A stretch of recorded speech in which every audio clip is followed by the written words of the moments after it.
வரும் டிசம்பர் மாதம் முதல் ஒவ்வொரு இந்திய குடிமகனின் ஆதாரிலும் முக்கிய மாற்றம் வரவிருக்கிறது. இப்போது நமது கையில் இருக்கும் ஆதார் அட்டையில் பெயர், பிறந்த தேதி, முகவரி, 12 இலக்க எண், QR கோடு, நமது புகைப்படம் அச்சிடப்பட்டிருக்கும்.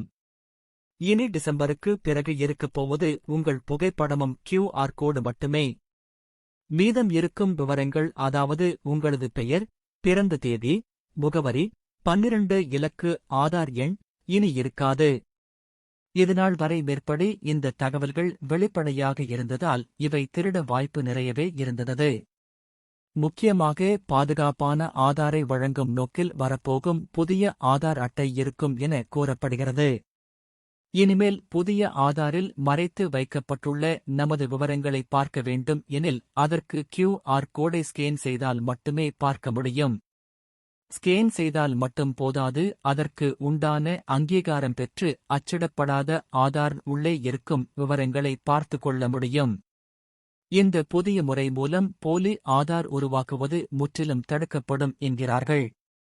மேலும் புதிய QR கோடு மூலம் மறைக்கப்பட்ட விவரங்களை ஏதேனும் இடத்தில் தெரிவிக்க வேண்டியிருந்தால் அதற்கென அங்கீகரிக்கப்பட்ட ஸ்கேனர்கள் மூலம் நமது QR கோடு ஸ்கேன் செய்யப்பட்டு விவரங்களை அறிந்து கொள்ள முடியும். மேலும் நமது கைபேசியில் பயன்படுத்திக் கொள்ள புதிய ஆதார் செயலியும் அறிமுகப்படுத்தப்பட உள்ளது. இதில் பாதுகாப்புக்கான நிறைய பொது அம்சங்களை கொண்டுள்ளது. புதிய செயலியை நீங்கள் பயன்படுத்த சில வழிமுறைகள் பின்பற்ற வேண்டும். முதலில் செயலியில் உங்கள் ஆதார் எண்ணை பதிவு செய்ய வேண்டும். அடுத்து பேஸ் வெரிஃபிகேஷனுக்காக உங்கள் முகத்தை ஸ்கேன் செய்ய வேண்டும்.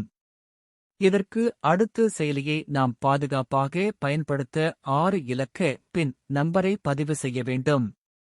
மேற்கண்ட வழிமுறைகளை நிறைவு செய்த பின் உங்கள் அனைத்து ஆதார் விவரங்களை செயலியில் பார்த்துக் கொள்ளலாம்.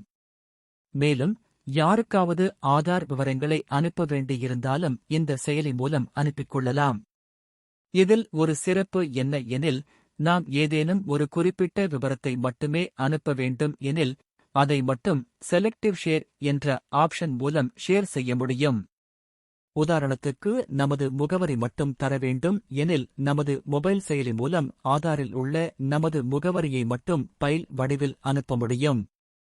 இன்டர்நெட் வசதி இல்லாமலும் ஆதார் சேவைகளை நாம் பயன்படுத்த முடியும் என்பது ஒரு கூடுதல் தகவல். மேலும் 5 பேர் வரையிலான நமது குடும்ப உறுப்பினர்களின் தகவல்களையும் நமது புதிய ஆதார் செயலியில் சேமிக்க முடியும். நீங்கள் மற்றவர்களுக்கு ஷேர் செய்யும் அனைத்து விவரங்களும் ஹிஸ்டரியில் பதிவாகும். தேவைப்படும் பட்சத்தில் நீங்கள் ஷேர் செய்த விவரங்களை பார்த்துக் கொள்ளவும் முடியும். இவ்வளவு சிறப்பம்சங்கள் பொருந்திய ஆதார் டிசம்பர் 1 முதல் நடைமுறைக்கு வரும் என எதிர்பார்க்கப்படுகிறது. புதிய ஆதார் பற்றிய தகவல்களை உங்கள் நண்பர்களுக்கும் தெரியப்படுத்துங்கள். நன்றி.